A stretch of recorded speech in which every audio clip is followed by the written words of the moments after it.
Megan. I'm Kate. This is Cooking with the Bells. What are we making?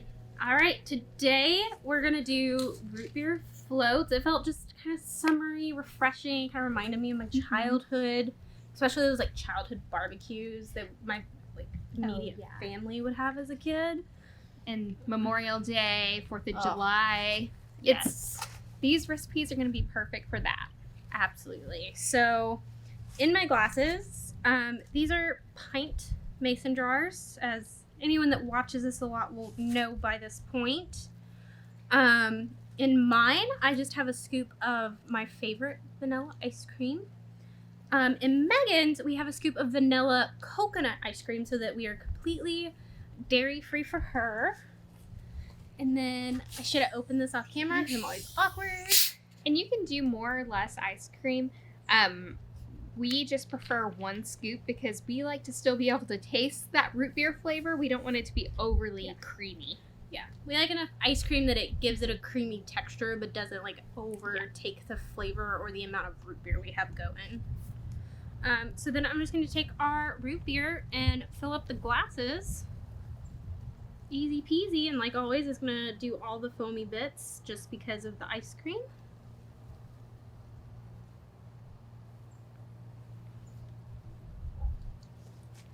I'm going to take a straw. Kind of settle it because there's not a lot of root beer in there.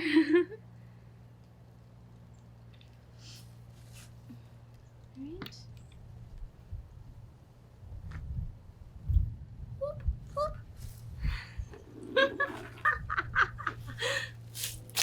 You know us. We're all about making messes on this show. Every time.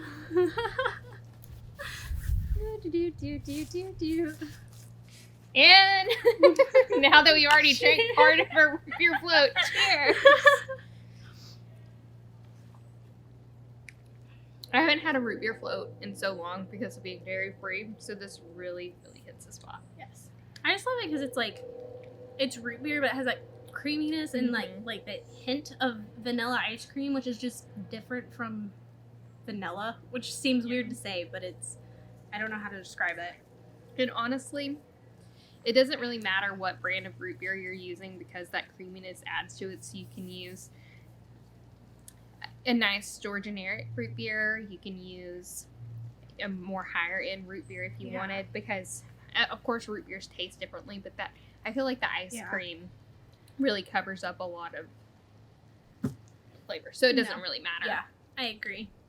Although I will say if you get a good strong like traditional sarsaparilla that's like more focused on sarsaparilla than what today's root beer is, I will say that is a different flavor altogether, and it's something I think everyone should try once. Make your own opinions on it. Yeah. Because it is going to taste different and not as like sugary. Yeah. So it's not going to be like the traditional root beer float that you would be used to. It's like what we consider the root beer flavor is significantly stronger and it's a little less sweet. Right. And not everyone's going to like it, but I think everyone should try it. For sure. For sure. So, what are we making for food today? We are making just a good, solid mashed potato salad. My favorite. Like, honestly, I can eat a whole bowl by myself. Yes, I love potato salad, but I'm not an overly huge fan of like chunky potato salad. I like it nice and smooth. I had it at a barbecue restaurant once. There was all like it's like mashed potatoes, but deviled eggs, but mashed potatoes. Yeah. Ugh. So good. I only like one style of chunky potato salad, and it is from a barbecue shop in my hometown. Other than that, I want mashed because no one can match theirs, and it's just not worth it. For sure. I prefer mine mashed. I want nice smooth potatoes, which is what I'm doing here. This is actually 5 pounds of potatoes that I have actually made in my Instant Pot. They're nice. Pressure cooked. Cooker. Oh, yes. I made in my pressure cooker. And so they're just already nice, soft, cooked all the way through. And I'm just mashing them. Getting them good and not chunky. So excited. Potato salad is like my favorite barbecue food. Point blank and period. It is my favorite. I love a good potato salad. Now this one is, you have like two different types of potato salads. You can do a mustard or a mayo based, or a both, which is what I'm doing. I like both types. So Yeah, well, and it's how I actually grew up. The potato salad my grandmother made, my mom made, it was always mayonnaise and mustard, along with all the other good, delicious bits. It's just like deviled egg ingredients, but with potatoes. And Also, which is my ancestor. Anyone who likes like canned tuna fish, you can take this exact same dressing we're gonna make with some hard-boiled eggs, and you have a pretty tasty tuna salad too. For sure. I'm just throwing it out there. So I've got them nice, mashed up, ready to go. Very smooth. Yes. Very smooth and good. Now, I'm going to go ahead and add in my mayo first.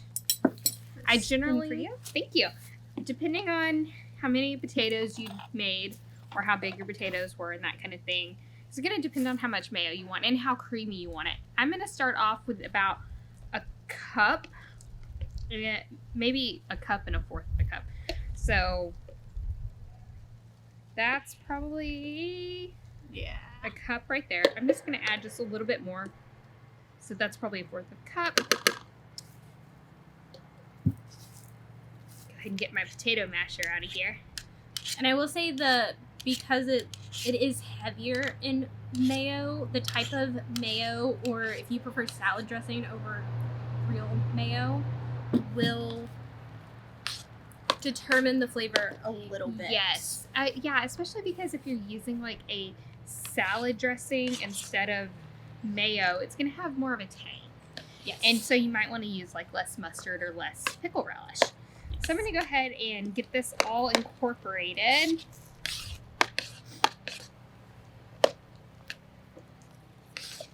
And honestly, this is all up to your personal preference. You can have tasting spoons to use as you go. That way you can add more or less without double dipping. But that's probably I mean, if it's just solid. for you, double dipping doesn't matter, but you know. Exactly. If you're making it for a barbecue, maybe keep that in mind, though. So I'm probably going to do about 5 tablespoons of mustard and see where that gets me. A good squirt is roughly a tablespoon if you don't want to get a bunch of measuring spoons dirty. Yeah, and you know we're all about easy here. So I just put that in there and mix. Don't use measuring spoons, just because nobody wants to do all those dishes. Especially when I need, like, I feel like every recipe that I use anymore is a teaspoon, half a teaspoon, half a tablespoon, or a tablespoon. So I need the same 4 measuring spoons for everything. Right. And I have a baby and have to wash bottles and all that stuff. So, you know, I just want to keep it as easy as possible. All right. So that's good incorporated. I'm going to grab my sweet pickle relish. You can use dill pickle relish that isn't sweet. You can use, really, you can cut up some pickles. If you want like a good chunk, like just dice them. Right. Yeah, exactly. But I'm going to probably do about 3 tablespoons. Yeah. Because I like a good pickle flavor. Because, I mean, we're not using salad dressing. We're using mayo. So this adds that vinegar, that tang to it. But also gives you a nice pickly type flavor. But you can also, if you don't like pickle and you still want the pickle flavor, you can use just some dried dill. Yep. And for the acidity, you can just use lemon or lime juice. I personally prefer lemon in this application, but I would both say work. so. Yeah. I've definitely been there before. Right. So in this bowl, I'm so sorry, you guys. I have like potato salad already all over my hands, so I'm going to quickly wipe that off. I went ahead and in my pressure cooker made 5 boiled eggs that I diced. And then I diced up a half of a small to medium onion, roughly. Just because I don't like an overly crunchy potato salad. So I finally diced those onions and didn't use like a ton of them. And if you make this the day before and let it like marinate in the fridge overnight, essentially, that onion flavor will get really strong. Yeah, for sure. And it's obviously if you're doing it for a barbecue and you want it nice and cold, it is going to get stronger. So you can also use onion powder in place of it if you want that onion flavor, but you don't want the crunch of the onion. And then with the eggs, it kind of depends on your family's preference, but another way you can do the eggs is if you get a grater, you can actually grate all your eggs in, and then you won't ever get like a bite of egg. It's just kind of throughout the salad. I know that's the way my father personally prefers it. He doesn't like biting into like an egg white. Yeah. So we grate it in, and you get all that egg flavor, but you never like bite into a chunk of hard-boiled egg. So just another That's a great idea option for you. So we've got that nice and incorporated. It's looking great. It looks so good. You might want to add more or less of something. We're actually going to just add in a little bit of salt and a little bit of pepper, and we're going to top it with paprika, and that's going to be it. Because we started with unseasoned potatoes. So while like most of the condiments we have used and stuff are well seasoned, the potatoes themselves were never seasoned. Right. So they're going to need a little extra help. Potatoes love salt. And it's a little windy here today. And that came out pretty quick. We did, but I think only half of it hit the bowl thanks to the wind. Most of it got on me. I'm surprised I'm not sneezing at the moment. Keeping my potato salad sneeze free. Please and thank you. You're very welcome. So I'm just gonna incorporate all of that pepper that the wind was trying to give me. Those were my ancestors telling me it needed more. Yep, That's exactly. what that is, right?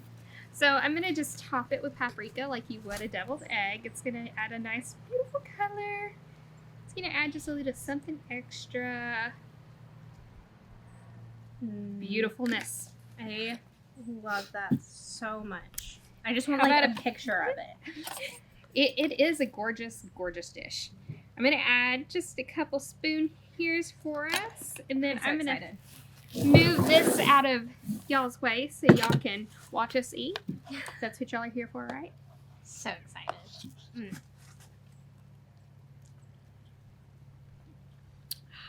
Potato salad. It just It's so tastes like good. summer. It does. It tastes like every barbecue I've ever been at when I've been home.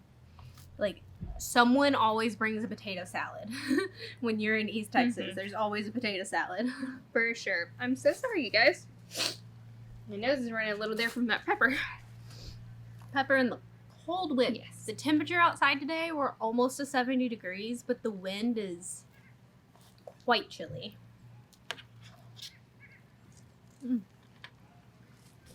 Okay. Stepping away. We can finish it later. Off camera. That's right. Finish the entire bowl later.